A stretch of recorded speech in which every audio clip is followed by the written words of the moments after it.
You know, in the thousands and thousands of emails I've answered, when I ask people why they failed to get the health, the body, and the weight loss that they want, I often hear the same few things. And people often chalk it up to things like, I'm too busy, I don't really know what I should be eating, or I have a hard time eating the right foods.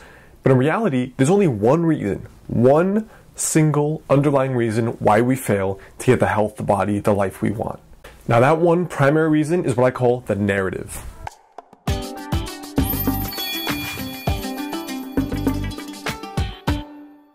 What's up everyone, Alex Hine here over at modernhealthmonk.com. So what is the narrative, what does it do, and how is it preventing us from getting the health that we want? So the narrative is the story we tell ourselves. It doesn't matter if it's related to health, to weight loss, to marriage, to happiness, to luck. It's whatever story we tell ourselves, like, I've always been this way, I'm never going to be able to lose weight. Or my mom said I was like that, so I'm never going to be able to lose weight. She said I would always be fat. Or it's, I'm so unlucky. Everything good happens to everyone else except for me.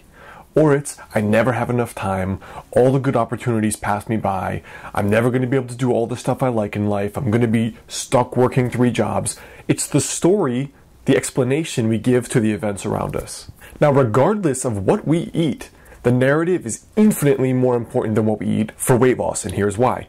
The narrative will dictate whether we go to do the things we said we would. So if we say, I always fail. Every time I try to get healthy and lose weight, why would we even bother trying? Where would be the motivation, the discipline, the daily habits, the inspiration to keep going? There wouldn't be. We're not going to persist if we think we always fail. Like, why bother trying? Why not just enjoy food and just enjoy life, right? So here are some of the most common narratives I've noticed. The first is, I never have enough time to do the stuff I love. I once had a client and she was a busy mother and a busy working professional, so she really had 2 full-time jobs. And she said to me, I never have the time to do the stuff I love. So what we did was we actually downloaded this app known as Rescue Time. And Rescue Time actually tracks what you do on your computer to show you what you're doing each hour of the day, each minute of the day. Breaks it down into nice pretty pictures, pretty charts, pretty graphs, and here's what we found.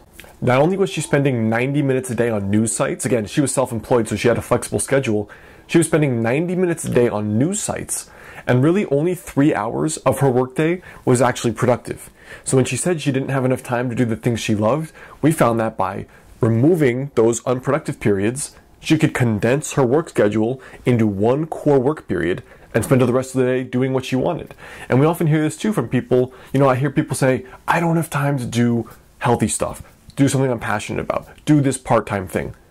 And then they proceed to go home and watch American Idol for 2 or 3 hours. That's okay, but if you're not happy with the way things are, that's just not going to work. Another really common narrative is, I'm so unlucky, good things happen to everyone else except for me. I'm not really going to address this too much because it's not that relevant for health and weight loss, but researchers have actually found, Richard Wiseman wrote a book on this, I believe, that whether or not you believe you're lucky actually influences your luck. I'll link up to some resources on that below. But the third one, what I think is the most important or the most deeply emotional, is I always fail, so why bother even trying?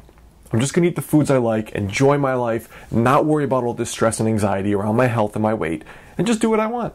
So we'll use this narrative, this story, and segue into figuring out how do you actually overcome the narrative. So the first thing is that understand that the narrative is a story. It's not necessarily a totally true story, and it's often based off just a few events in your life. So I want you to carry around something that I call the index card method. I've mentioned many times here before. Typically, it's a technique I use for cravings and emotional eating, but for the narrative, it can be just as powerful. And what you're going to do is anytime you notice that mental chatter coming up, all you do is write down what it says. That's it. Anytime it crops up, write down what it says. So you may be in the bookstore, you pass the health section or the health magazines, and Jillian Michaels is a brand new cleanse program, and you hear yourself, it's not going to work for me. None of these things work for my situation. You're going to catch that. You're going to hear it. And then you're going to hear a friend talking about a new plan or a new workout regime. And in your head you say, yeah, maybe I'll check it out. They tend not to work for me. And then insert my unique special snowflake syndrome, right? I'm a woman over 50. I have a bad knee. I have no time.